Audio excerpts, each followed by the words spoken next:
রাদিয়াল্লাহু থেকে বর্ণিত, রাসূলুল্লাহ সাল্লাল্লাহু আলাইহি ওয়াসাল্লাম ইরশাদ করেছেন, যখন কিছু মানুষ কোনো স্থানে বসে আল্লাহর জিকির করে, ফেরেশতারা তাদের ঘিরে ফেলে, রহমত তাদের ঢেকে নেয়, তাদের উপর প্রশান্তি নাজিল হয় এবং আল্লাহ তাআলা নিজের কাছে তাদের কথা উল্লেখ করেন।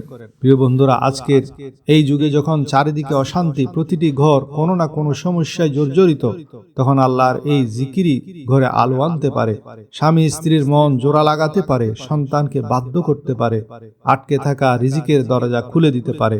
প্রিয় বন্ধুরা, যেসব তাসবিহ আমরা প্রায়ই অবহেলা করি, সেগুলোই আল্লাহর রহমতের সেতু হতে পারে। যেসব কালিমাকে আমরা দুর্বল ভাবি, সেগুলোই আমাদের ভাগ্যের ফয়সালা বদলে দিতে পারে। হযরত ফাতিমাতুজ জোহরা রাদিয়াল্লাহু তাআলা আনহা যখন ক্লান্তির অভিযোগ করলেন, তখন রাসূলুল্লাহ সাল্লাল্লাহু আলাইহি ওয়াসাল্লাম তাকে কোনো খাদেম বা সম্পদ দেননি, বরং একটি তসবিহ শিখিয়ে দিয়েছিলেন এবং বলেছিলেন, এটি তোমার জন্য দুনিয়া ও আখিরাত উভয় জাহানে উত্তম। প্রিয় বন্ধুরা, এই থেকে আন্দাজ করুন যে রাসূলুল্লাহ সাল্লাল্লাহু আলাইহি ওয়াসাল্লাম ও এটাই শিখিয়েছেন যে জবানে জিকির থাকলে আল্লাহ সবকিছু সহজ করে দেন এবং তিনি অন্তরের অবস্থা বদলে দেন। আল্লাহ রাব্বুল আলামিনের জিকিরে অন্তর জীবিত হয়। সেই জিকির বা বান্দাকে দাসত্বের মর্যাদা দান করে এবং যার মাধ্যমে আল্লাহ নিজে নিকটবর্তী হন। প্রিয় বন্ধুরা, সময়ের গুরুত্ব বিবেচনা করে এখন আমরা জানব সেই তাসবিহ সম্পর্কে, যার শক্তিতে ভাগ্যের মোড় ঘুরে, যার প্রভাবে জীবনে আলো আসে এবং দোয়া কবুল হতে থাকে। যখনই আপনি ফজরের নামাজ আদায় করবেন অথবা সকালে যখনই অবসর পাবেন, সবচেয়ে প্রথম যে কাজটি করবেন তা হলো নবী করিম সাল্লাল্লাহু আলাইহি ওয়াসাল্লামের উপর দরুদ পাঠ করা।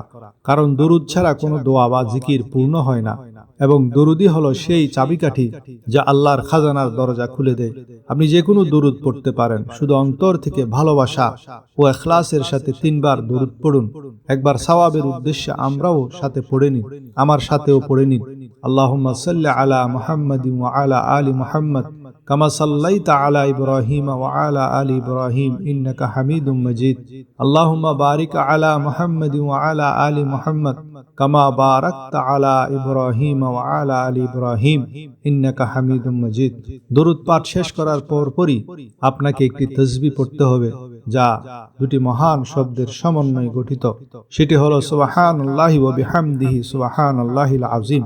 এই শব্দগুলো ছোট, কিন্তু এর সওয়াব এত বড়। হাদিসে এসেছে, যে ব্যক্তি দিনে 100 বার এই তাসবিহ পড়বে, তার সব গুনাহ মাফ করে দেওয়া হবে, যদিও তার সমুদ্রের ফেনার সমান হয়।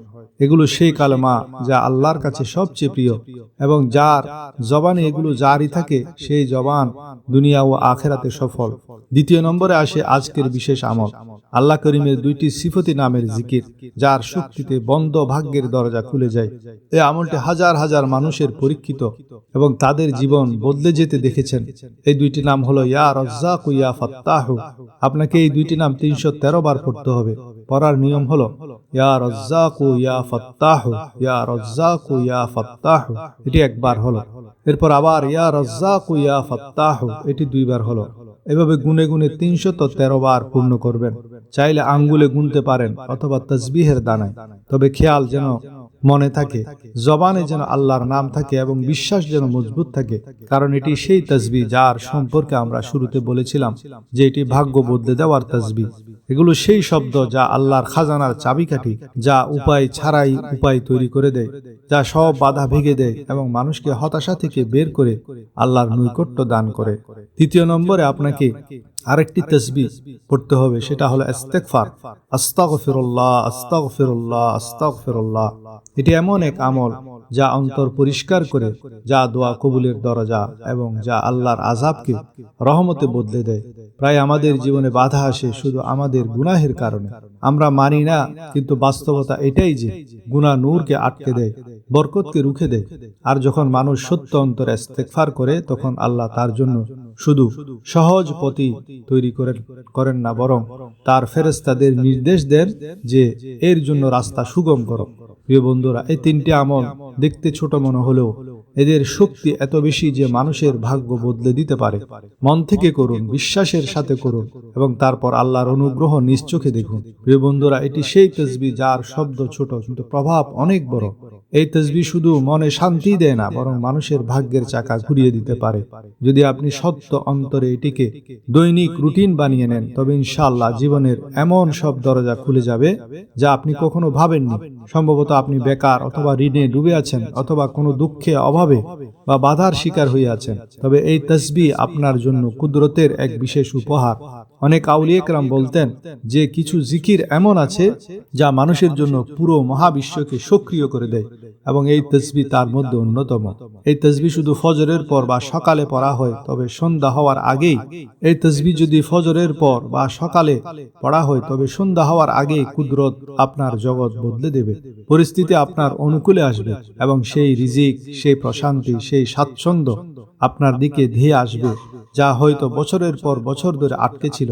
এই তাসবিহ যদি নিয়ত, মনের সততা এবং জবানের পবিত্রতার সাথে পড়া হয়, তবে এর ফলাফল হবে বিস্ময়কর।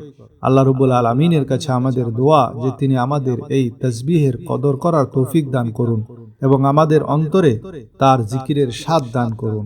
আল্লাহ তাআলা আমাদের রিজিকে খাইর ও বরকত দান করুন, আমাদের জীবন থেকে অভাব, অনটন, অস্থিরতা দূর করুন, এবং আমাদের এমন জীবন দান করুন যা তার সন্তুষ্টির অনুগামী হয়। আমিন ইয়া রাব্বাল আলামিন।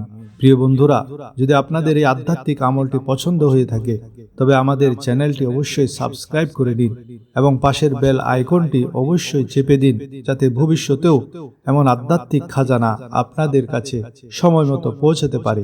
কমেন্টে অবশ্যই লিখুন যে এই তাসবিহ সম্পর্কে আপনাদের কেমন অনুভূতি হলো। আর যদি আপনারা এটি শুরু করার ইচ্ছা রাখেন, তবে একবার ইনশাআল্লাহ অবশ্যই লিখুন, যাতে আমরাও জানতে পারি যে আপনি আল্লাহর দিকে কদম বাড়িয়েছেন। আল্লাহ রাব্বুল আলামিন আমাদের সবার সহায় হন। আমিন।